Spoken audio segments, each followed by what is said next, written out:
Hey guys, welcome back to Speed Addictions RC. Made a decision today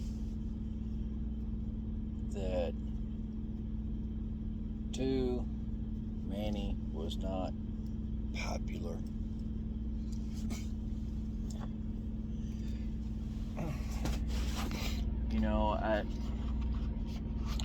Relarlo is a new manufacturer, relatively, in the RC world. And I had ordered an AK917 roller and a bunch of upgrades for it from Relarlo.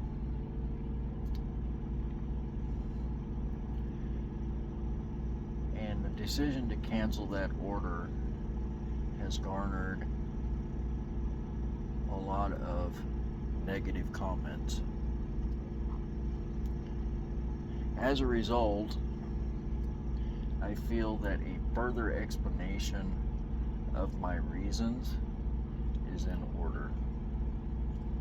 Even though it shouldn't be, at this point it has come to the point where it has become necessary.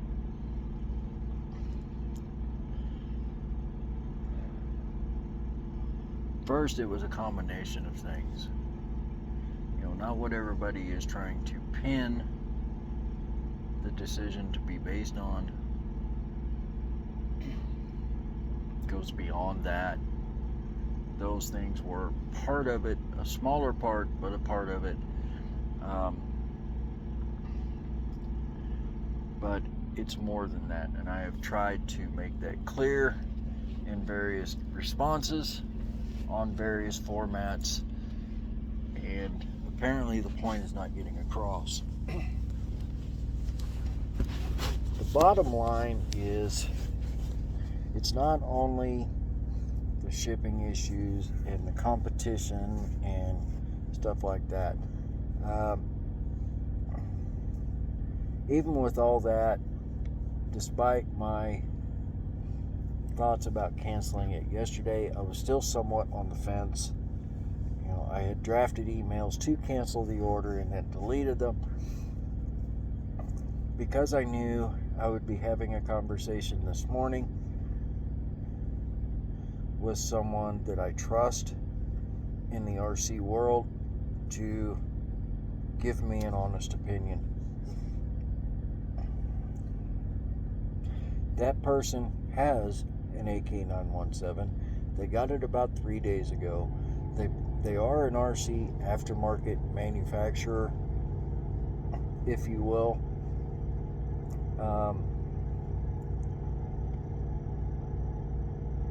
And they bought the 917 specifically to decide if and what parts they may or may not make as upgrades, independent from Relarlo. After initial examination, after taking the whole car apart, with the exception of the differentials,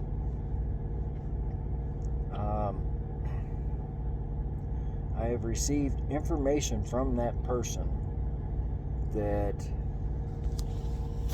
cemented, if you will, my decision to cancel the order. I had certain expectations for this chassis, beyond the competition, beyond the pre-release sale, beyond all of that.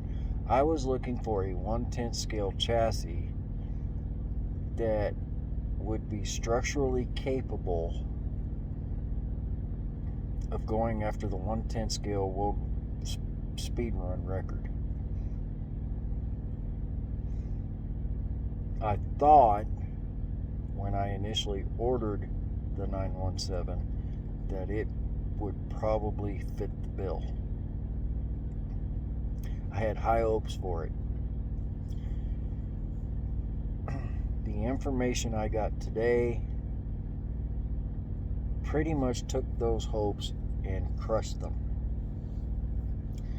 because unless Relarlo makes design changes, pushing that car harder than 120, 130 at most, you better have an ample supply of spare parts. You're going to need spare CVs, spare suspension arms, and figure out some way to convert it to Mod 1.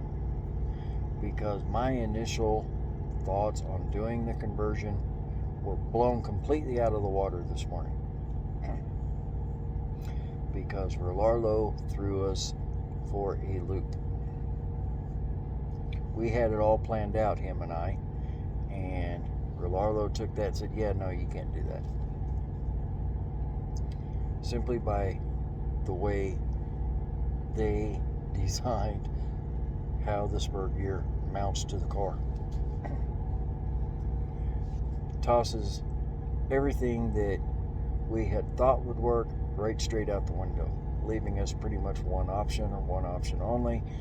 And to me, that's just not feasible to do. It would be too expensive, too time consuming, and just not worth the effort, especially in relation to the other issues the chassis has. Now, I'm going to warn you all about those issues. You can take it however you want to take it. These are going to be issues for you, whether you like it or not.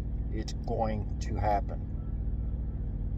One, the CV axle, the pin that holds the two halves of the CV together, there's nothing retaining that pin other than the bearing in the front knuckle. If that pin so much as clears that knuckle in the slightest amount, that pin is gone. It is not a press fit. It is just a slip-in pin. There's nothing retaining it other than the bearing. One good bump or a slightly hard crash and the CV is done, because your pin is going to be gone, especially at high speed. That's issue number one. It is the most blaring issue in the whole chassis at this point. There's another blaring issue as well, not at the same level, but related, and that is the quality of the plastic. The plastic is very hard and it's very brittle. What we've seen in crashes so far, 80 miles an hour, 70 miles an hour, not too bad. You get up above 100 and you have a crash at 120 plus, you hit a pothole, a rock, something like that at those speeds, your suspension is going to basically shatter. The plastic is brittle, it's very hard. That leads you back to the CV problem. If you break an arm, you're also going to be replacing a CV. Whether or not it's bent or not, that pin is gone, you're done. Problem number 3, and this is related to the Mod 1 conversion. You have the differential. You have the differential input shaft with the differential pinion on the end of it. Relarlo hydraulically press fit a 0.5 millimeter thick collar onto that shaft that the spool adapter, whatever you want to call it, I call it a spool, others say adapter, pick your poison, that adapter or spool slides onto, and then the grub screw comes down and presses against that collar. Okay, this means that the spur gear is sitting right over that collar to be in perfect alignment for the motor mount and the pinion gear on the motor. Because it's hydraulically press fit, it's not just a simple slip it off and do what you want to do. You're either going to have to cut it and risk ruining the shaft, or if you have a hydraulic press, pushing it off, or machining a spur in Mod 1 to fit the spool, making it a certain thickness with a 9.5 millimeter center bore and the 4-screw bolt pattern. Roularlo way overthought mounting of the spur gear to the car. Badly. That's not as big of an issue as the other two. That one, if somebody really wanted to and dedicate the time to it, could do any of those options for the spur gear. To me, because of the other issues, dealing with that as well, just, it's not worth it. Especially for what I wanted the chassis to do.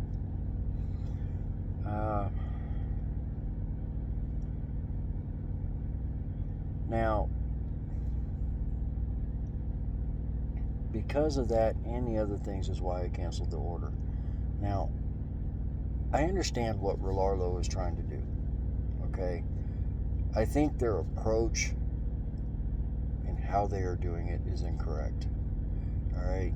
If you look at Traxxas, Losi, Arrma, and so on, when they first started, all right, they concentrated on one or two chassis, making sure that they were decent quality chassis, and they've improved on that since, but they were decent quality chassis to start. Yes, they had their problems, but they were decent quality materials to begin with.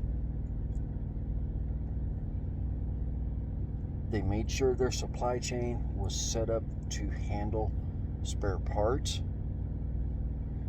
They made sure that they had a decent customer service team, so emails or phone calls or internet contact from customers to the company were responded to in a timely manner directly to that customer.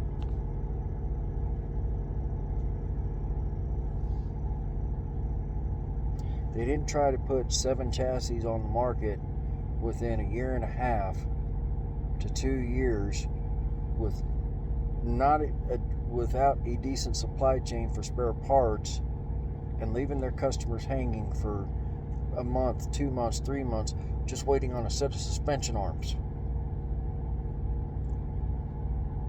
To me, that is completely uncalled for and complete BS. When you add that into the known chassis issues that I just explained, it's not worth it for me. Now, for those of you who are sticking with the chassis, sticking with the challenge, I wish you the best of luck. Okay? I hope that an unknown wins the whole thing, knocks all the guys, Mike Kobe, Jason Flores, Roush Schifrin, on their ear and blows them out of the water. Okay? I really hope for it. Not because I don't like those guys. It's just every once in a while, the guys that think they're all that need a wake-up call every now and then just to make their head shrink a little. Not that Roz has a bad attitude issue or anything. It's just his response when stuff like that happens is just funny.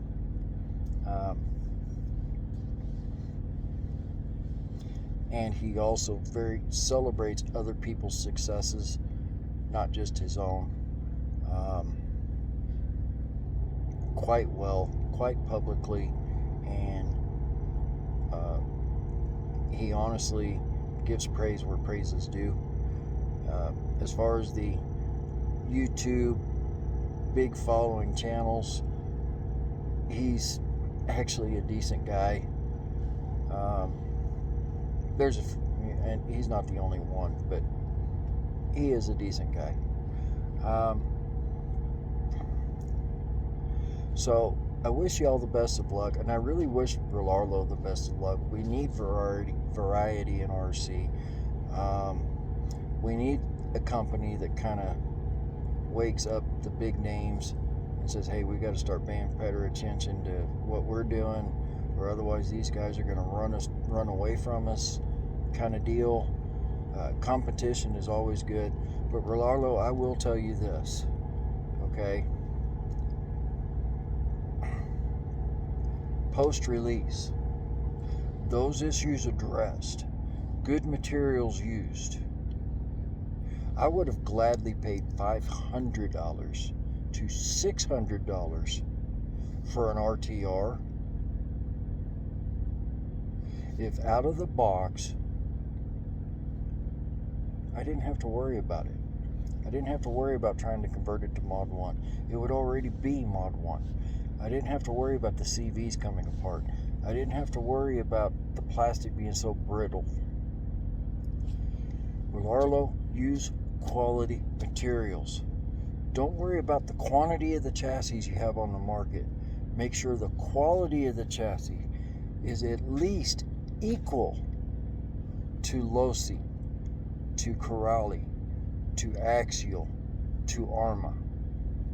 Traxxas isn't even in the running in regards to those. You equal their quality, the rest comes, because the quality will bring the customers. As you add variety to your product line, that will retain your customers. You're trying to retain customers you don't even have. On top of that, if you're going to do a 110 chassis or bigger and advertise it as the fastest chassis in that scale, you're basically telling people, we've got a world record contender chassis. But then out of the box, there's major design flaws like the CV joint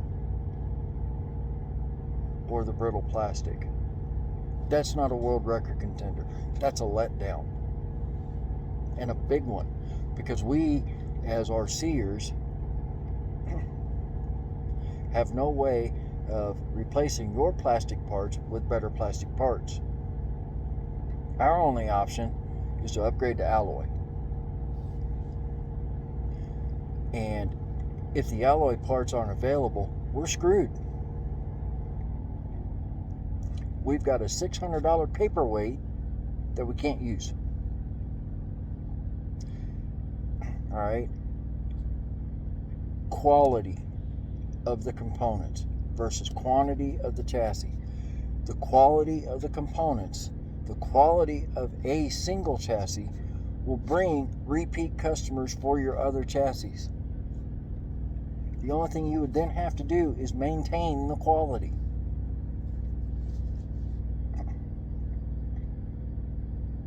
So you've kind of gone around kind of about it backwards. Do I blame you? No. As a new company, you're going to make mistakes. All right. The question is if you fix them. And this is fixable. The 917 is completely fixable by you, Relarlo, not by us. It's going to take you, because you have the access to the supply chain. There is no aftermarket for this chassis. We can't go to Hot Racing and get suspension arms. We can't go to Hot Racing and get CVs. They don't make them for your car. Only you are making them. So you, at this point, are the only one that can address those issues. But you're going to have the supply chain to back up what you want it to do. That's the other part you got to work on, is you've got to get your spare parts availability way better. Okay, that's the rant. And that's the response to the negative comments. Guys, I understand you're mad at me because I canceled an order on what you think is a great car. Okay, and it may be a great car overall. But when it comes to my personal exploration of this hobby, this car was not going to meet the requirements that I needed it to meet. Therefore, it was not worth my time, effort, or money to continue to wait on a chassis that I wasn't going to be able to do with what I wanted to do with anyway. So, why would you be mad at me for doing the very same thing you would do in my position. It doesn't make sense. Okay? If you went out and bought the latest Red Cat that had the manufacturing issue, and then canceled it before delivery because of the manufacturing issue, I wouldn't have called you out on it. I just said, man, that sucks. Maybe you can reorder it after they fix the problem.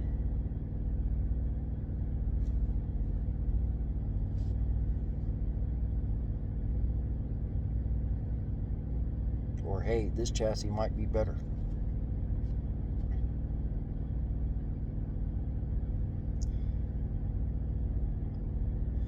In the RC plane side, I have seen people cancel orders for what ended up being great airframes because that airframe was not what they wanted. Okay. Hope you find the one you're looking for, bud.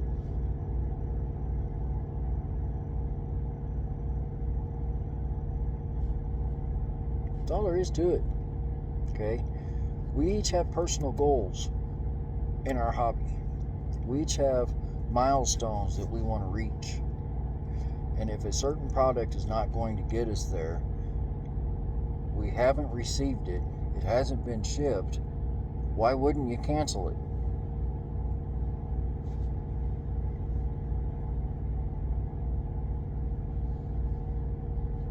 If you went out and ordered a Corvette from Chevrolet and then turn around and your wife's pregnant with twins, wouldn't you cancel the order for the Corvette and order something that'll hold four? Or seat four people, 2 kids and 2 adults? I would. I damn sure wouldn't be strapping the twins to the hood. It's no different, guys. Priorities change.